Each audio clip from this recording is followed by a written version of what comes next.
শুক্রবার বেলা 1:30টা নাগাদ সল্টলেকে BJP party অফিসে সংবাদ মাধ্যমের মুখোমুখি হয়ে তৃণমূল কংগ্রেসের ইন্ডিয়া জোট নিয়ে বিজেপি রাজ্য সভাপতি সুকান্ত মজুমদার বলেন, দেখুন ওরা জোট করবেন না কি করবেন আমাদের জানা নেই, কিন্তু জয় রামেরই হবে।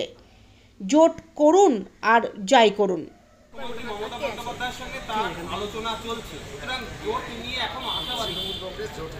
দেখুন ওনারা জোট করবেন না কি করবেন আমাদের জানা নেই, হ্যাঁ, কিন্তু জয় রামেরই হবে। জয় রামের কি হবে আমরা জানি না, কিন্তু জয় রামের হবে। জোট করুন আর যাই। সন্দেশখালীতে জাতীয় মানবাধিকার কমিশন পৌঁছেছে দাদা। জন্য 144 বিজেপির জন্য 144 নাকি বিরোধীদের জন্য 144 এদিকে তাকিয়ে বলুন। বিরোধী বলতে বিজেপি আছে, বাকি সব তো মাঝে মাঝে রং সেজে সং করতে যায়, বাকি কারো বিরোধীদের দাম। সন্দেশখালীতে জাতীয় মানবাধিকার কমিশন পৌঁছেছে।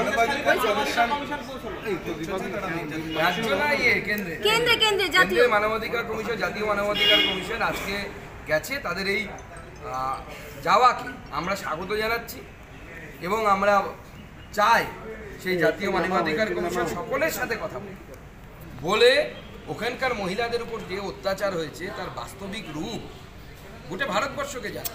সত্যি হিউম্যান রাইটস মানে পুরো দমে কি বলবো লুট হয়েছে, রেপ হয়েছে হিউম্যান রাইটস।